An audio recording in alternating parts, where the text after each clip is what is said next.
नमस्कार मित्रांनो, लाडक्या बहिणी योजनेसंदर्भात राज्य शासनाने ज्या पद्धतीने सांगितले की डिसेंबर नंतर आम्ही या योजनेचा रिव्ह्यू करू.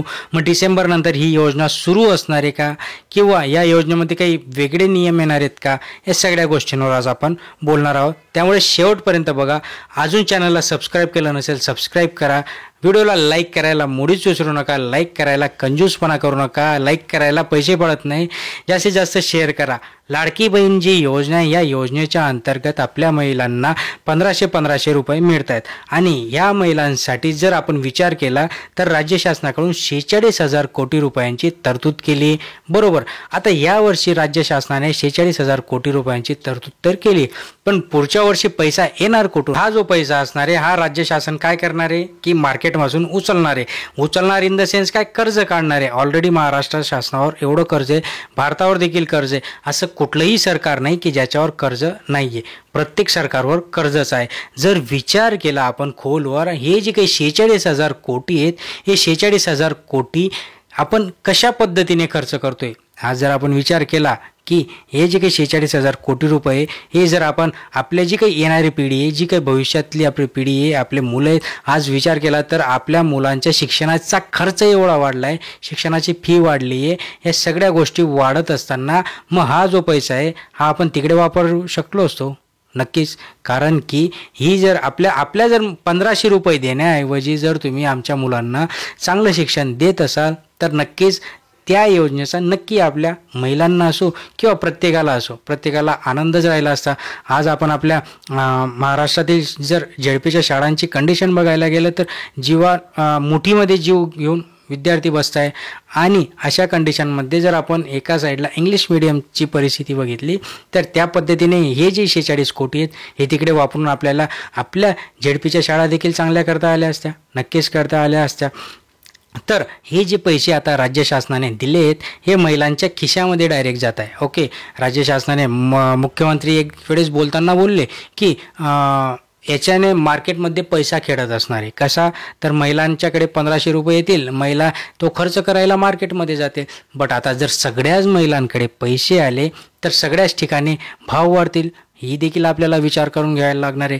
जर एखादी गोष्ट 1 रुपयाला मिळत असेल आणि तिला घ्यायला फक्त 2-3 माणसं असतील, आणि आता जर एकच गोष्ट 1 रुपयाला असेल, तिला घ्यायला जर 10 लोक आले तर तिचा भाव नक्कीच तो जो काही विक्रेता आहे तो वाढवणारच. साधी गोष्ट आहे, वित्तीय तूट, ज्यामुळे आपला बजेट सादर करत असतं सरकार. बजेट सादर याच्यासाठीच करते की ही वित्तीय तूट भरून काढता यायला पाहिजे. आणि आज 3.5 पॉईंट जी आपली वित्तीय तूट आहे तिच्यावर आज 4.25 एवढी वित्तीय तूट झाली. हा सगळा विचार आपल्याला करावा लागणार आहे. मग सरकार काय करतं, सरकार महागाई वाढेल. आज जर आपण बघितलं तर सोयाबीनचे जे काही तेल होतं जे 100 रुपयाला मिळत होतं, आता 80वरनं 100 झालं. 100चं आता कालच 125 रुपये झाले. मग लाडक्या बहिणीने काय करायचे, आता ज्यांना पैसे मिळाले ते खर्च करतील. अजून बहुतेक महिला आहेत की ज्यांच्याकडे पैसे झाले नाही, त्यांनी 125 रुपये आणायचे कुठून, हा सगळ्यात महत्त्वाचा प्रश्न आहे.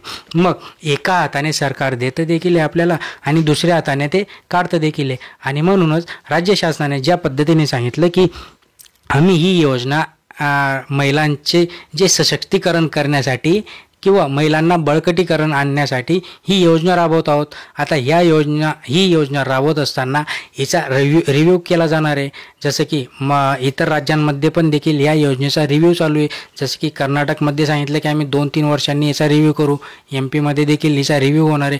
आणि रिव्ह्यू आपल्या महाराष्ट्र शासनाचा रिव्ह्यू होणार आहे डिसेंबरमध्ये. जसं की आता सरकार चेंज होईल किंवा तेच सरकार येईल. ओके. आपल्याला माहीत नाही, ते आपल्या जनतेच्या हातात आहे सरकार ठेवायचं नाही ठेवायचं.